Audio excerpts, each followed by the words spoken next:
film, consumption, I should say. Let's get a grip, people. I know these reviews are old, but holy shit. Yes, when most people get shot, they just fall down. They don't, fly backwards 10 feet. But sometimes it's not fun to see someone just flop down. Yeah. Sometimes it's fun to see someone get fucking blasted across the room.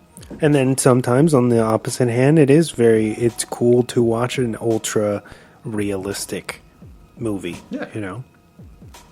But it doesn't have to be all of them. But especially in the sci-fi or... Yeah. Of course, It's like the genre's going over your head, all right? Because it's supposed to be a heightened reality. Humans haven't mastered faster than light travel yet, but apparently every sci-fi movie we've seen has, so that's just a way of getting around things. It's storytelling.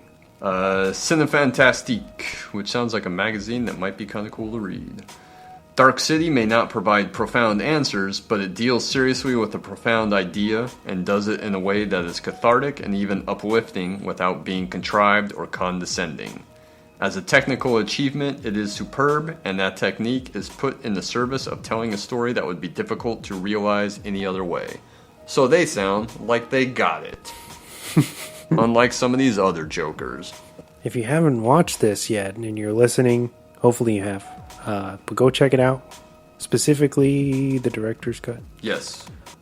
Although I think the standard Blu-ray that should be out, it has both cuts. Gives you the option, yeah. I'm glad that we were able to talk about it and include it in the Summer of Sci-Fi. Like I said, it makes a good bookend to what we started this program off with. Check this movie out, man. If you haven't seen it, I don't know if it's streaming anywhere. I would hope that it is. If not, I'm sure it's at least popular or well-known enough that I'm sure Amazon has it for a rental at the very least. Yeah, I'm pretty sure you can get it on iTunes. Yeah, it's not a super obscure movie. You can find it. I don't think there's any weird rights issues like holding it back. Anyways, have you done your next? I know you've done The Guest. No, we haven't done. Do your next. Okay. That's a movie I just watched that I love, and that's really great. That's a good choice, man. Hell yeah. Who are you going to do the show with? Do you know yet? Is James... Most likely Ryan? probably James and Ryan. I'm pretty sure they both are fans of that movie too. So look out for that next week. Thank you for the help on that. I don't think I would have thought to pick that. I would have sat here all day, but I was trying to think of what's some of the movies I've watched in the last month or so that I can remember. And I know you did The Guest. I couldn't remember if you've done your next or not. And that's a really good, fun movie. It is. Do that one. And we screened it at the theater for Comic-Con. I remember seeing that the first time. I still want those damn masks, dude. They're so rad. But yeah, okay. You're next. What are we doing? Obviously not Summer of Sci-Fi anymore. We've phased out with this episode. So give the people out there a little tease for what's coming up at the end of next month. I will say this. Before I get into what's coming up next, I will say that hopefully this went well. Summer of Sci-Fi. Mm-hmm. Well, I think we covered 3 really great films. I think we have a good idea as to what's going to be our second annual Summer of Sci-Fi. Mm-hmm. That'll be some great films as well. Yeah, we'll talk about that. I hope that people enjoyed the Summer of Sci-Fi. So what do we have coming up next month? Next month, a little bit of a palate cleanser between this and before we head into the fall. We got some good fall, holiday themed movies for you guys.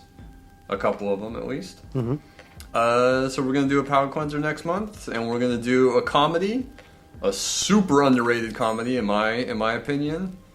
One of the funniest fucking movies I've ever seen. I remember seeing it an opening day in the theater, laughing my ass off with my friends that I was with. Is probably not as well known as a couple other movies from this director. This one, I think, is probably the best out of what I think are 3 stone cold masterpieces. This one is the best. So fucking funny. Has some great comedic performances in it. One of which, rumor has it, and hopefully this will be verified in my research, one of those performances, I'm told, is all improv.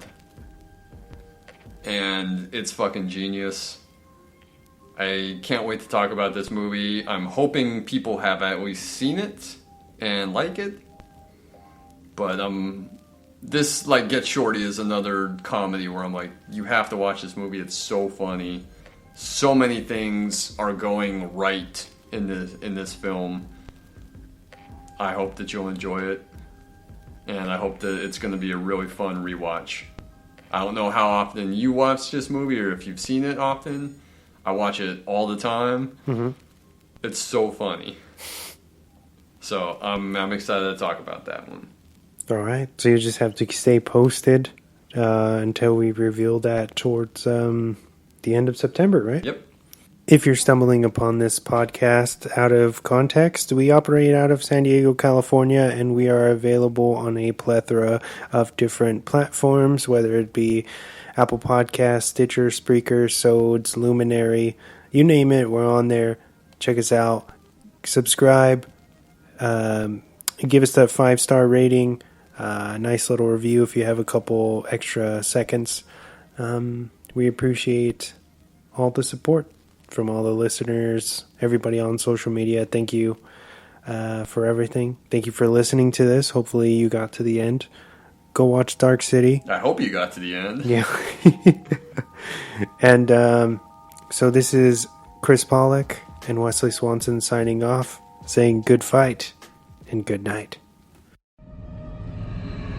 First there was darkness. Then came the strangers. They abducted us and brought us here. This city, everyone in it, is their experiment. They mix and match our memories as they see fit, trying to divine what makes us unique. One day, a man might be an inspector.